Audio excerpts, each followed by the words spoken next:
안녕하세요, 구독자 여러분. 오늘은 한노모가 자식들의 탐욕과 싸워 스스로의 삶을 되찾는 과정을 담은 이야기를 들려드리려고 합니다. 사연의 주인공은 평생 성실히 일하며 가족을 위해 헌신한 김혜옥 권사님입니다. 하지만 남편이 세상을 떠난 후 남은 재산을 탐내는 자식들의 행동으로 인해 큰 갈등을 겪게 되죠. 이 이야기는 끝없이 참기만 하던 어머니가 용기를 내어 자신의 존엄을 지키고 새로운 삶을 시작하기까지의 과정을 담고 있습니다. 이야기를 재밌게 들으시고 흥미로우셨다면 좋아요와 댓글 부탁드립니다. 지금부터 시작합니다. 안녕하세요. 저는 올해로 72세가 된 김혜옥입니다. 서울 변두리의 작은 아파트에서 살고 있습니다. 제 인생은 소박하지만 나름대로 평온했습니다. 남편은 10년 전에 심장마비로 세상을 떠났습니다. 그날 이후 혼자가 된 삶에 적응하려 애썼죠. 평소에 교회에 나가 권사님들과 예배를 드리고 가끔 동네 어르신들과 성경 공부를 하는 게 저희 일상이었습니다. 교회 사람들과 주말마다 김치를 담그거나 작은 도시락을 만들어 노숙자 센터에 기부하는 활동도 했습니다. 해옥 권사님, 이번 주말에도 봉사 나오시죠? 아유, 물론이죠. 주님께 받은 은혜를 나누는 게 제 삶의 보람이랍니다. 동네 마트에 가면 직원들도 저를 알아봅니다. 할머니, 오늘도 장 보러 오셨네요. 무거운 건 제가 들어드릴게요. 아유, 고마워라. 이따가 교회 끝나고 사과 한 박스 사러 올게요. 이렇게 하루하루를 보내는 것이 저에게는 충분히 행복이었습니다. 특히 주말이면 손주들이 찾아오는 날을 손꼽아 기다리곤 했죠. 할머니, 우리 왔어요. 문이 열리자마자 손주들이 달려와 제 품에 안기는 순간 세상 근심 걱정이 모두 사라지는 듯 했습니다. 우리 손주들 얼굴 좀 보자. 아이고, 언제 이렇게 컸어? 큰아들 승준이와 며느리 은영이는 비교적 자주 찾아오는 편이었습니다. 작은 아들은 외국에 나가 사는 바람에 얼굴을 볼 기회가 많지 않았습니다. 그래서인지 큰아들 가족이 저희 가장 큰 의지처가 되어 주었죠. 어느 날 승준이가 갑작스레 전화를 걸어왔습니다. 어머니, 요즘 주식 얘기 많이 들으시죠? 주식? 아니, 그런 건 관심 없지. 은행 예금만 해도 난 만족하니까. 아유, 어머니. 지금 이자를 생각하면 주식은 필수예요. 큰 돈이 아니라 조금만 해보세요. 갑작스러운 주식 이야기였지만 아들의 말을 가볍게 흘려들었습니다.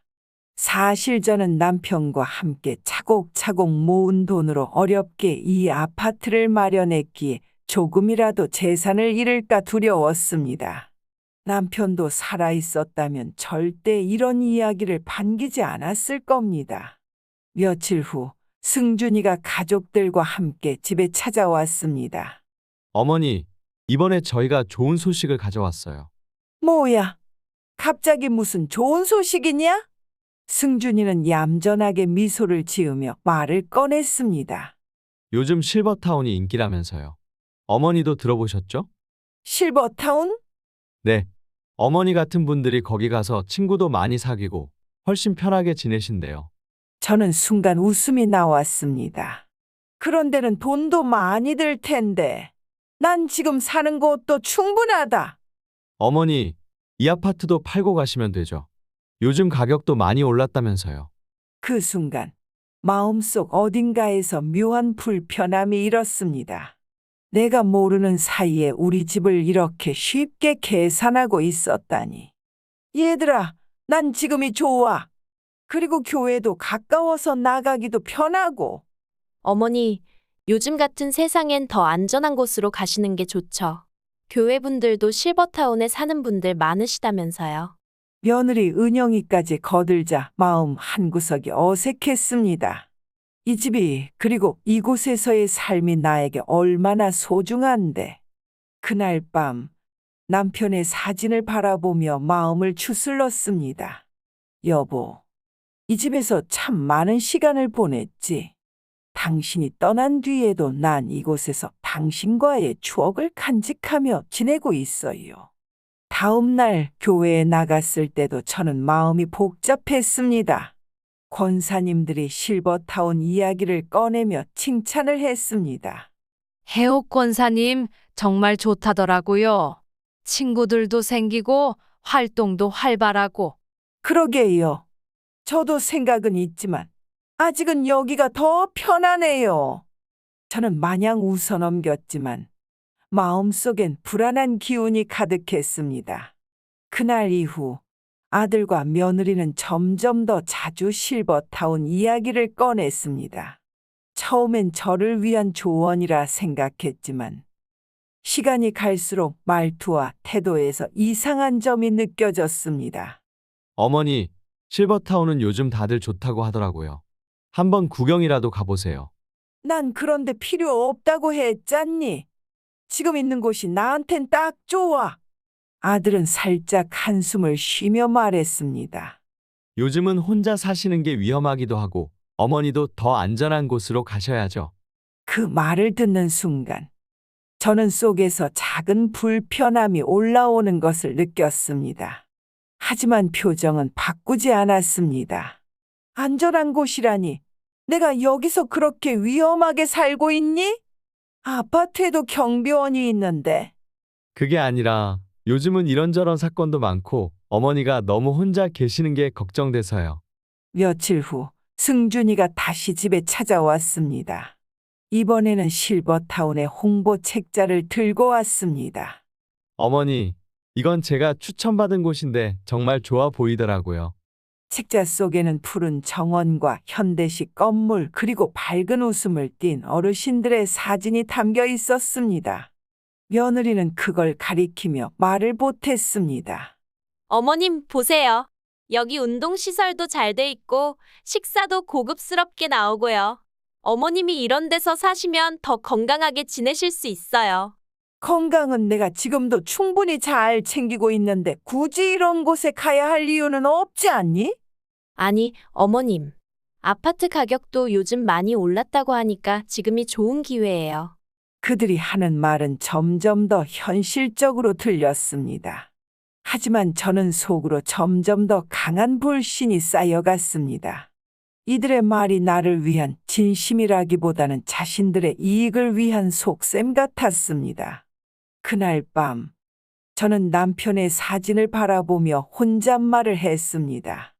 여보, 내가 이 아이들 말을 들어야 하는 걸까? 아니면 내가 지키고 있는 이 집과 추억들을 끝까지 지켜야 할까?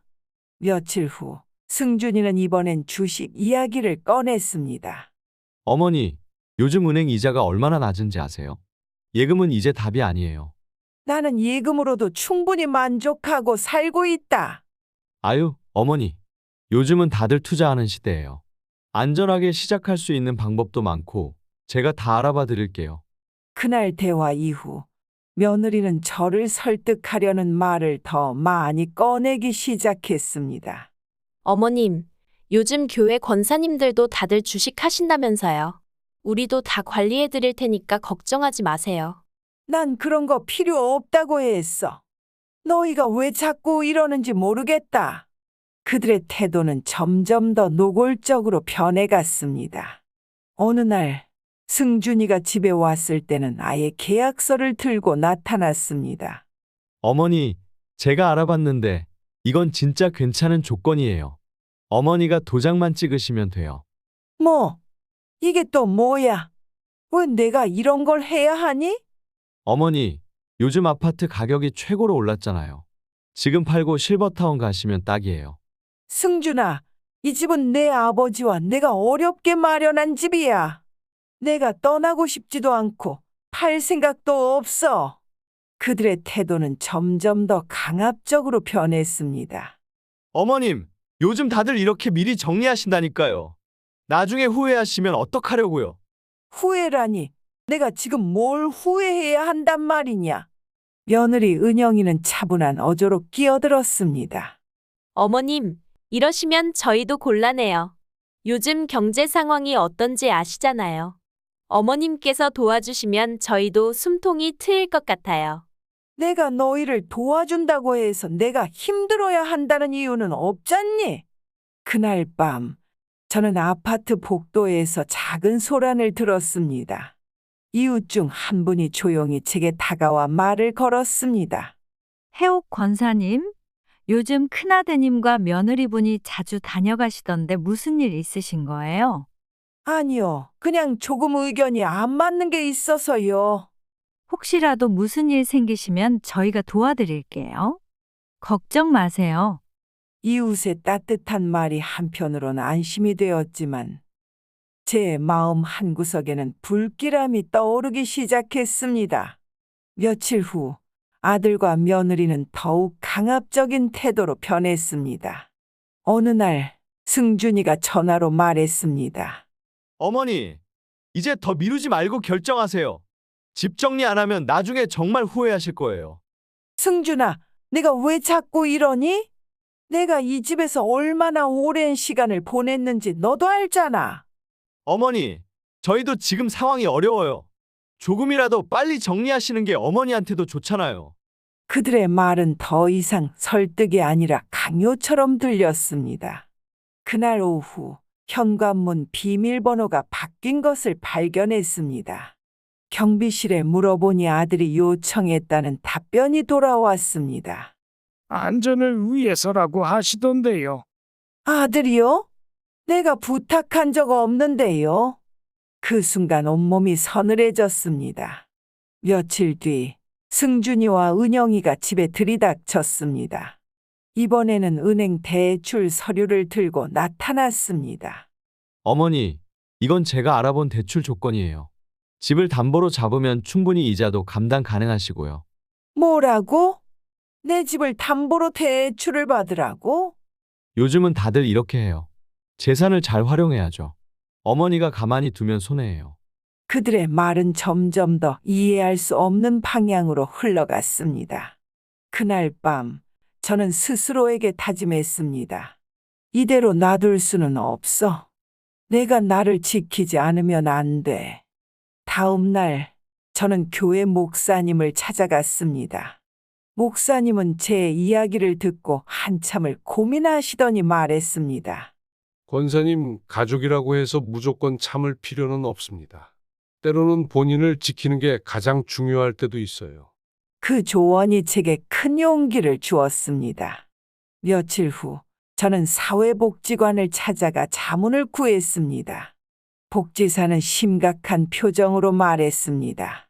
어머니, 자녀분들의 행동은 노인 학대에 해당할 가능성이 큽니다.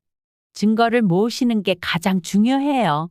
문자, 통화 내용, 대화 녹음, CCTV 자료까지 가능한 모든 걸 확보하세요. 그 말을 듣고 저는 당장 행동에 나섰습니다. 그날 밤 아들이 보낸 문자를 읽으며 휴대전화의 녹음 기능을 켰습니다. 그들은 여전히 저를 압박하며 집과 재산 문제를 해결하라고 다그쳤습니다. 어머니, 이러시면 결국 저희가 법적으로라도 해결해야 할 수밖에 없습니다. 법적으로? 너희가 도대체 뭘 하겠다는 거냐? 어머니가 도와주셔야 저희도 살 수 있잖아요. 그들의 말 한마디 한마디가 녹음되었고 저는 곧바로 경찰서로 갔습니다. 경찰은 제게 더 많은 자료를 요청했고 이웃들의 증언도 필요하다고 조언했습니다.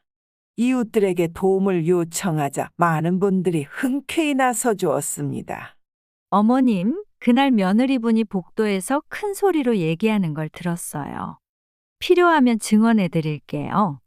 맞아요. 저도 종종 자녀분들이 심하게 말씀하시는 걸 들었거든요.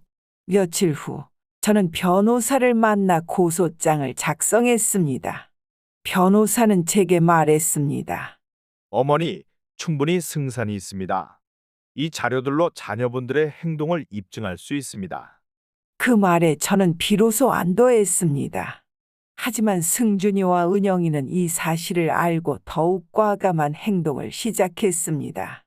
집 근처에서 기다리며 압박을 가하거나 손주들을 이용해 제 마음을 약하게 만들려고 했습니다. 할머니, 엄마가 할머니는 돈만 좋아한다고 했어요. 진짜예요? 뭐라고? 누가 그런 말을 했니? 엄마가 그랬어요. 아이의 순수한 말이 저를 찢어지게 만들었지만 저는 더 이상 물러서지 않기로 했습니다. 재판이 시작되자 제가 모아둔 증거들이 하나씩 공개되었습니다. 변호사는 녹음 파일과 문자 메시지를 차례로 제시하며 그들의 행동을 법정에서 낱낱이 밝혔습니다. 이 증거들은 피고인들이 피해자를 강요하고 학대했음을 명백히 보여줍니다. 판결이 내려지는 순간 저는 비로소 가슴에 얹혔던 돌덩이가 사라지는 기분을 느꼈습니다. 며칠 후 경찰로부터 자녀들이 조사 대상에 포함되었다는 연락이 왔습니다. 그 소식을 들은 승준이와 은영이는 더욱더 절박하게 저를 찾아왔습니다. 그들은 이제 직접적인 협박을 시도했습니다. 어머니, 저희한테 왜 이러시는 거예요? 가족끼리 이러는 건 너무하지 않나요? 가족이라고 해서 내가 한 행동들이 용서받을 수 있다고 생각하니? 어머니, 우리가 잘못한 게 있다면 사과드릴게요. 하지만 이렇게까지 하시면 정말 저희가 곤란해져요. 그들의 태도는 여전히 자신들의 이익만을 고려한 것이었습니다. 저는 조용히 말했습니다. 내가 너희를 위해 모든 걸 희생했는데 이제 와서 나를 협박하니? 더 이상 참지 않을 거다. 그날 밤 승준이는 문자를 보냈습니다. 어머니, 저희가 어머니 정신 상태에 문제가 있다는 걸 증명할 수도 있어요. 그렇게 되면 어머니도 불리해질 거예요. 이 문자를 읽는 순간 저는 그들이 정말로 어디까지라도 나를 밀어붙일 수 있겠다는 생각에 오싹했습니다. 다음 날 변호사와 경찰에 이 문자를 증거로 제출했습니다. 경찰은 즉시 그들의 추가 조사를 진행하며 압박의 강도를 높였습니다. 그 와중에 교회에서 권사님들과 대화를 나누던 중 실버타운 이야기가 다시 화제가 되었습니다. 해옥 권사님, 아직도 자녀분들 때문에 힘드시죠? 혹시 실버타운 입주 다시 생각해 보셨어요? 아직은 잘 모르겠어요. 그래도 여기가 더 익숙해서요. 권사님께서 어디 계시든지 중요한 건 마음이 편안한 곳이에요. 권사님의 말에 저는 실버타운 입주를 진지하게 고려하기 시작했습니다. 며칠 후 경찰의 조사가 마무리되었고 자녀들이 노인 학대와 재산 강요 혐의로 기소되었습니다. 법정에서 제가 제출한 증거는 그들의 죄를 명백히 입증했습니다. 판결이 내려지는 순간 저는 한동안 말없이 앉아 있었습니다. 피고인들은 노인 학대 및 재산 강요 혐의로 유죄를 선고받습니다. 이에 따라 벌금형과 손해배상 명령을 내립니다. 판결을 듣는 그 순간 제 마음속에 쌓여있던 억울함이 조금씩 풀리는 듯 했습니다. 하지만 저는 그들에게 마지막 기회를 주지 않기로 결심했습니다. 법정에서 나온 뒤 승준이가 저를 붙잡고 눈물을 흘리며 말했습니다. 어머니, 한 번만 용서해 주세요. 다시는 이런 짓 안 하겠습니다. 저는 차갑게 대답했습니다. 이제는 내가 너희에게 아무것도 줄 수 없다. 더 이상 나를 찾지 마라. 그날 밤 저는 실버타운으로 이사를 준비하며 남편의 사진을 보았습니다. 여보, 이제야 우리 집을 지켰어. 당신과의 추억도 함께 가져갈 거야. 실버타운에서의 첫날, 저는 오랜만에 편안한 잠을 잘 수 있었습니다. 아침 산책을 나가며 새로운 친구들을 만났고, 오후에는 취미 활동에 참여하며 진정한 자유를 느꼈습니다. 며칠 후 실버타운 입주를 준비하던 저는 작은 불안을 느끼기 시작했습니다. 승준이와 은영이가 다시는 제 삶에 개입하지 못하게 하려면 완전한 단절이 필요하다는 것을 깨달았습니다. 하지만 그들은 제게 한 번 더 마지막 시도를 해올지도 모른다는 불길한 예감이 들었습니다. 예상은 빗나가지 않았습니다. 실버타운 이사 준비가 한창일 무렵 승준이가 갑자기 집 앞에 찾아왔습니다. 그는 평소보다 더욱 다급한 목소리로 말했습니다. 어머니, 실버타운 이사 전에 한 번만 더 얘기합시다. 저희도 정말로 어머니를 위하는 마음이었어요. 지금 와서 내가 하는 말은 들을 가치도 없다. 내가 날 위하는 척한 게 이제 와서 무슨 소용이 있겠니? 어머니, 정말 미안합니다. 하지만 저희가 지금 상황이 너무 어려워서 조금만 도와주시면 안 되겠어요? 내가 널 돕는 게 아니라 내가 나를 더 힘들게 만들었지. 이젠 그런 말을 꺼내지도 말아라. 저는 문을 굳게 닫고 다시는 열지 않았습니다. 그날 밤 실버타운 관리소로부터 전화를 받았습니다. 권사님, 입주 관련된 모든 준비가 완료되었습니다. 다음 주 이사 날짜에 맞춰 저희가 도와드리겠습니다. 감사합니다. 그날까지 모든 준비를 마칠게요. 이사 전날 저는 집을 정리하며 남편과의 추억이 담긴 물건들을 하나하나 정리했습니다. 낡은 사진첩을 펼쳐보니 결혼식 날 찍은 사진부터 아이들이 어릴 적 찍은 사진까지 모든 순간이 생생히 떠올랐습니다. 여보, 우리가 함께했던 시간이 참 많았구나. 이제는 이 기억들을 가슴에 간직하고 새로운 곳으로 떠날게. 이삿짐을 옮기던 날 교회 권사님들과 이웃들이 찾아와 격려해 주었습니다. 해옥 권사님, 새로운 시작을 축하드려요. 앞으로 더 행복하셔야 해요. 감사합니다. 여기서 떠나기는 아쉽지만 이제 제게 꼭 필요한 변화인 것 같아요. 실버타운에서의 첫날, 저는 그곳의 평온함에 감동했습니다. 아침엔 정원 산책로를 거닐며 이웃들과 인사를 나누었고, 오후에는 다양한 취미 활동에 참여하며 활기를 되찾았습니다. 이곳은 제가 다시 웃을 수 있는 기회를 주는 곳이었습니다. 저녁 무렵 방에 앉아 남편의 사진을 꺼내 들었습니다. 여보, 이제는 정말 괜찮아. 당신이 곁에 없어도 난 잘 살아갈 자신이 있어. 며칠 뒤 저는 교회 목사님과 함께 지역복지 단체를 찾아가 남은 재산의 일부를 기부했습니다. 목사님, 이 돈이 꼭 필요한 분들께 쓰였으면 좋겠습니다. 저도 이제 새 출발을 했으니 이 재산도 좋은 곳에 쓰이면 좋겠어요. 목사님은 저희 손을 꼭 잡으며 말했습니다. 권사님, 정말 훌륭한 결정을 하셨습니다. 하나님께서도 기뻐하실 겁니다. 그날 밤 저는 실버타운 창가에 앉아 커피를 마시며 지난 날을 돌아보았습니다. 승준이와 은영이가 제게 남긴 상처는 컸지만 이제는 그것마저도 지난 날의 흔적일 뿐이었습니다. 나는 모든 것을 지켰다. 내 집도, 내 자존심도, 내 삶도. 며칠 후 저는 실버타운 생활에 점점 익숙해졌습니다. 매일 아침 정원에서 이웃들과 산책을 하고 오후에는 다양한 프로그램에 참여하며 활기찬 나날을 보냈습니다. 하지만 가끔씩 남편과의 추억이 깃든 집을 떠나온 것이 떠오를 때면 아쉬움이 밀려오기도 했습니다. 그럴 때면 저는 스스로를 다독였습니다. 여기가 내가 행복할 수 있는 곳이야. 과거에 머무르지 말고 앞으로 나아가야 해. 그러던 어느 날 예상치 못한 전화가 걸려왔습니다. 발신자는 변호사였습니다. 어머니, 승준 씨가 최근 다시 어머니의 재산 관련 문제로 움직이고 있다는 제보가 있었습니다. 뭐라고요? 법정에서 모든 게 끝난 줄 알았는데 또 무슨 일이죠?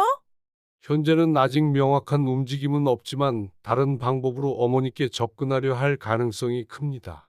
주의하셔야 합니다. 그 말을 듣는 순간 저는 불안감에 휩싸였습니다.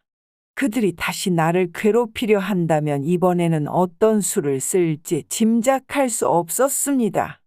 며칠 뒤 실버타운 관리소로부터 전화가 왔습니다. 권사님, 최근에 권사님 명의로 문의가 들어온 게 있어서요. 혹시 다른 가족분께서 대신 문의하신 건가요? 아니요. 제가 그런 부탁을 한 적이 없는데요. 누가 그런 요청을 했는지 확인해 주실 수 있나요? 죄송합니다. 개인정보 보호 때문에 자세한 정보는 말씀드리기 어렵지만 뭔가 이상한 점이 있으면 꼭 말씀해 주세요. 그날 밤 저는 깊은 고민에 빠졌습니다. 승준이와 은영이가 다시 나를 흔들려 하는 것이 분명했습니다. 다시는 그들에게 휘둘리지 않을 거야. 내가 지켜야 할 건 내 삶과 내 평화야. 다음 날, 저는 변호사와 연락해 모든 자산을 보호할 수 있는 추가적인 법적 조치를 요청했습니다. 변호사는 신속히 움직이며 모든 재산 관리권을 강화하는 데 도움을 주었습니다. 그러나 그들로부터의 위협은 예상보다 더 교묘하게 다가왔습니다. 실버타운 입주 동기 중 한 분이 제게 다가와 조심스럽게 말을 꺼냈습니다. 해옥 권사님, 실례지만 최근에 아드님께서 여기 오셨다는 얘기를 들었어요. 혹시 알고 계셨나요? 아들이라고요? 저는 그런 얘기를 들은 적 없어요.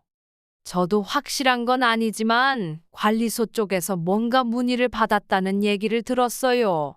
그 순간 제 마음은 다시금 불안으로 뒤덮였습니다. 그들이 여기까지 찾아와 나를 방해하려 한다면 더는 가만히 있을 수 없었습니다. 저는 실버타운 관리소와 변호사에게 이 사실을 알렸고 경찰에도 추가적인 보호 조치를 요청했습니다. 경찰은 그들의 접근이 확인되면 즉각적인 제재를 가하겠다고 약속했습니다. 며칠 후 저는 변호사로부터 그들의 모든 접근 시도가 무산되었다는 소식을 들었습니다. 어머니, 이제 모든 일이 마무리되었습니다. 더 이상 그들이 어머니께 접근하지 못하도록 법적으로 완벽히 차단했습니다. 그 말을 듣는 순간 저는 비로소 깊은 안도의 한숨을 내쉴 수 있었습니다. 그날 밤 저는 창가에 앉아 조용히 커피를 마시며 스스로를 다독였습니다. 나는 내가 지켜야 할 걸 끝까지 지켰어. 더는 그들에게 흔들리지 않을 거야. 몇 주가 지나고 실버타운 생활은 안정되기 시작했습니다. 저는 새 친구들을 사귀고 다양한 활동에 참여하며 바쁜 일상을 보냈습니다. 어느새 이곳이 저의 새로운 보금자리가 되었음을 느낄 수 있었습니다. 그날 오후 실버타운에서 열린 지역 커뮤니티 행사가 있었습니다. 행사장에서 만난 정숙 권사님은 제게 말을 건넸습니다. 해옥 권사님, 요즘 얼굴이 참 밝아지셨어요. 새 환경이 잘 맞으신가 봐요. 맞아요. 이제야 제 삶의 평화를 찾은 것 같아요. 그동안 너무 힘들었는데 이곳에서 다시 웃을 수 있게 됐어요. 정말 다행이에요. 여기는 다들 서로 도우며 사는 곳이잖아요. 권사님께도 좋은 일이 가득할 거예요. 이웃들과의 따뜻한 대화는 제 마음에 큰 위로가 되었습니다. 그날 밤 저는 이사 온 후 처음으로 남편의 사진 앞에서 웃으며 말했습니다. 여보, 여긴 참 좋아. 내가 다시 살아갈 힘을 찾은 것 같아. 당신도 기뻐하겠지? 하지만 이 평화는 오래가지 못했습니다. 며칠 후 뜻밖의 연락이 왔습니다. 이번에는 작은 아들로부터였습니다. 엄마, 잘 지내세요? 제가 너무 오랜만에 연락드리는 것 같아요. 그래, 넌 어떻게 지내니? 내 형과는 전혀 연락이 안 돼서 몰랐는데. 엄마, 제가 직접 말씀드리긴 죄송하지만 형네가 엄마 재산 문제로 많이 힘들어하고 있어요. 형수도 아픈 데다가 형은 회사 일도 잘 안 풀리는 것 같고요. 그 말을 듣는 순간 마음 한구석에서 복잡한 감정이 밀려왔습니다. 하지만 저는 냉정을 유지하려 노력했습니다. 그래, 내 형이 어떤 상황인지 잘 모르겠지만 난 이제 내 삶을 살아야 한단다. 너희도 내가 할 수 있는 대로 살면 돼. 엄마, 형이 정말로 후회하고 있다고 들었어요. 한 번만 더 얘기 들어주시면 안 될까요? 내가 그들에게 할 말은 이미 다 했다. 그리고 지금 난 더 이상 흔들리지 않을 거야. 그날 밤 작은 아들과의 통화가 끝난 후에도 마음은 복잡했습니다. 승준이와 은영이가 정말로 후회하고 있을지 아니면 또 다른 속셈이 있을지 알 수 없었기 때문이었습니다. 며칠 뒤 저는 목사님과 상담을 나눴습니다. 목사님은 제 이야기를 듣고 조용히 말했습니다. 권사님, 용서란 강요되는 것이 아닙니다. 스스로 원하고 준비가 되었을 때 비로소 가능한 것이지요. 지금 중요한 것은 권사님의 마음입니다. 저도 그렇게 생각하고 싶어요. 하지만 제 마음이 복잡해서요. 권사님, 어떤 결정을 하시든지 하나님께서는 늘 권사님 곁에 계십니다. 스스로를 믿으세요. 목사님의 조언은 저를 다시 한번 깨우쳐 주었습니다. 며칠 후 승준이에게서 편지가 도착했습니다. 어머니, 제가 정말로 잘못했습니다. 어머니께 다시는 실망을 안겨드리지 않겠습니다. 하지만 한 번만 저희 가족에게 기회를 주실 수 있을까요? 편지를 읽으며 저는 깊은 생각에 빠졌습니다. 과거의 상처가 떠올랐지만 그와 동시에 제 삶을 온전히 살고 싶다는 다짐도 함께 떠올랐습니다. 며칠 동안 저는 승준이가 보낸 편지를 붙들고 고민했습니다. 그들의 말이 진심일지 아니면 또다시 저를 이용하려는 것인지 확신할 수 없었습니다. 그러다 문득 깨달았습니다. 내가 진심을 의심하는 이유는 그동안 받은 상처 때문이야. 그렇다면 내가 이걸 내려놓을 준비가 되어 있는지부터 생각해야겠지. 그날 오후 저는 작은 아들에게 전화를 걸었습니다. 너희 형이 보낸 편지 읽었다? 내 생각은 어떠니? 엄마, 형도 정말로 잘못했다는 걸 깨달은 것 같아요. 형수도 많이 힘들어하고요. 내가 말하는 그 후회가 진짜인지 아니면 또 다른 술수인지 어떻게 믿을 수 있겠니? 엄마, 그건 저도 확실히 말할 수 없어요. 하지만 형이 엄마를 만나서 직접 얘기하고 싶다고 했어요. 저는 잠시 침묵하다가 대답했습니다. 그럼 내가 한 번은 얘기를 들어보겠다. 하지만 그게 마지막 기회일 거다. 며칠 후 승준이는 저를 만나러 실버타운으로 찾아왔습니다. 그는 눈에 띄게 수척해져 있었고 한동안 아무 말도 하지 못했습니다. 어머니, 이렇게 찾아뵙게 돼서 정말 죄송합니다.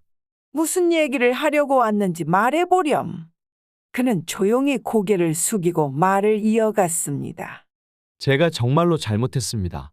어머니를 그렇게 몰아붙인 건 제 욕심 때문이었어요. 하지만 이제 그 모든 걸 후회하고 있어요. 네가 후회한다고 해서 과거가 바뀌진 않아. 내가 받은 상처는 어쩔 거니? 어머니께서 저를 용서하지 않으셔도 괜찮아요. 다만 저희가 어머니께 한 짓에 대해 잘못을 깨닫고 있다는 걸 알아주셨으면 좋겠습니다. 그의 말은 진심처럼 들렸지만 저는 여전히 경계를 늦추지 않았습니다. 내가 말하는 후회가 진짜라면 앞으로 나에게 아무것도 바라지 마라. 난 내 인생을 이제야 겨우 찾아가고 있어. 알겠습니다, 어머니. 더 이상 어머니께 짐이 되지 않겠습니다. 그날 밤 저는 승준이와의 대화를 떠올리며 한참을 고민했습니다. 그가 진심인지 여부보다도 중요한 것은 제 삶의 평화를 지키는 일이었습니다. 며칠 후 저는 교회의 봉사 활동에 참여하며 제 삶에 집중하기로 했습니다. 실버타운 이웃들과 함께 지역 복지관에서 도움을 필요로 하는 사람들에게 음식을 나누는 시간이었습니다. 그곳에서 만난 한 아이가 제게 물었습니다. 할머니는 왜 여기에 오셨어요? 할머니도 누군가에게 도움이 되고 싶어서 왔단다. 할머니가 웃으니까 저도 기분이 좋아요. 그 말을 듣는 순간 제 마음이 따뜻해졌습니다. 과거의 상처는 제게 큰 교훈을 남겼지만 그 상처를 이겨낸 지금은 더 많은 사람들과 기쁨을 나눌 수 있게 된 것이었습니다. 그날 밤 저는 창가에 앉아 따뜻한 차를 마시며 다짐했습니다. 나는 내 삶을 다시 찾아왔어. 그리고 앞으로는 내가 나를 위해 살아갈 거야. 며칠 뒤 실버타운의 조용한 오후, 저는 한 통의 전화를 받았습니다. 이번엔 승준이가 아닌 작은 아들이었습니다. 엄마, 형이 다시 한번 만나고 싶다고 했어요. 마지막으로 어머니께 말씀드리고 싶은 게 있다고요. 그래, 내 형이 나한테 무슨 말을 하고 싶은 건지 알겠지만 내 대답은 변하지 않을 거야. 엄마, 형이 이번엔 진심인 것 같아요. 직접 얘기 들어보시면 어떨까요? 작은 아들의 간곡한 부탁에 저는 짧게 한숨을 내쉬고 대답했습니다. 그럼 마지막으로 한번 보겠다. 하지만 나를 설득하려 한다면 그때는 정말 끝이다. 며칠 후 승준이는 작은 아들과 함께 실버타운의 정원에서 저를 만났습니다. 그는 눈에 띄게 수척해 보였고 말조차 쉽게 꺼내지 못했습니다. 어머니, 이렇게 찾아뵙게 돼서 정말 죄송합니다. 제가 어머니께 얼마나 큰 잘못을 했는지 이제야 알게 됐습니다. 그래, 무슨 얘기를 하려고 온 거니? 승준이는 동생을 한번 쳐다보고 나서 진지한 표정으로 말했습니다. 어머니께서 주신 기회조차 저희가 욕심으로 채우려 했던 걸 후회하고 있습니다. 이제 와서 용서를 바라는 건 욕심인 걸 알지만 그래도 진심으로 사죄드리고 싶었습니다. 내가 후회한다니 다행이긴 하다. 하지만 나는 내가 준 상처를 평생 잊지 못할 거다. 승준이는 눈물을 흘리며 고개를 숙였습니다. 어머니께서 저를 용서하지 않으셔도 괜찮습니다. 다만 제가 이제라도 잘못을 깨달았다는 걸 알아주셨으면 좋겠습니다. 그의 말에는 진심이 묻어 있었지만 저는 여전히 단호했습니다. 내가 진심으로 후회한다면 그 후회를 너 스스로 다스려야 한다. 나에게 다시는 손 내밀지 마라. 승준이는 작은 아들의 부축을 받으며 조용히 자리를 떠났습니다. 그들의 뒷모습을 보며 저는 마음이 한결 가벼워지는 것을 느꼈습니다. 몇 주 후 실버타운 생활은 더욱 활기를 띠기 시작했습니다. 저는 이웃들과 함께 다양한 활동에 참여하며 새로운 즐거움을 찾았습니다. 어느 날 이웃들과 함께 정원을 꾸미던 중 한 어르신이 제게 말했습니다. 해옥 권사님, 여기 오시고 나서 정말 많이 밝아지셨어요. 그런가요? 저도 여기가 참 좋네요. 여기서 제가 다시 웃을 수 있다는 게 참 감사해요. 맞아요. 여기서 우리는 서로 기대며 살아가는 거잖아요. 이웃들과의 따뜻한 대화는 저를 더욱 강하게 만들어 주었습니다. 그날 밤, 저는 창가에 앉아 조용히 웃으며 말했습니다. 여보, 이제는 정말 괜찮아졌어. 내가 이렇게 잘 살아가고 있는 걸 당신도 보고 있겠지? 마지막으로 저는 작은 아들과의 연락을 유지하며 그가 가끔씩 안부를 물을 때 답장하는 정도로 관계를 이어갔습니다. 하지만 승준이와는 더 이상 만나지 않았습니다. 그의 삶과 제 삶은 이제 각자의 길을 걸어가야 한다는 것을 서로 깨달았기 때문이었습니다. 그리고 저는 제 재산의 일부를 지역 복지 단체와 교회에 기부하며 진정한 평화를 찾았습니다. 복지 단체에서 보낸 감사 편지를 읽으며 제 결정이 옳았다는 것을 다시 한번 느꼈습니다. 해옥 권사님, 보내주신 후원금은 많은 분들에게 큰 도움이 되고 있습니다. 진심으로 감사드립니다. 그날 밤, 저는 실버타운 정원에 앉아 별을 바라보며 중얼거렸습니다. 내가 모든 것을 잃었다고 생각했지만 사실은 더 많은 것을 얻었구나. 이제는 내가 나를 위해 살아가는 삶을 시작해야겠다. 시청자 여러분, 오늘 이야기는 여기까지입니다. 그녀가 걸어온 길은 결코 쉽지 않았지만 자신을 지키기 위해 내린 결정은 삶의 전환점이 되었습니다. 혹시 비슷한 경험을 하셨거나 고민이 있으신 분들은 댓글로 이야기를 나눠주세요. 여러분의 목소리가 누군가에게 큰 위로와 힘이 될 수 있습니다. 오늘도 긴 이야기를 들어주셔서 감사합니다. 좋아요와 구독 부탁드리며 다음에도 더 많은 이야기로 찾아뵙겠습니다.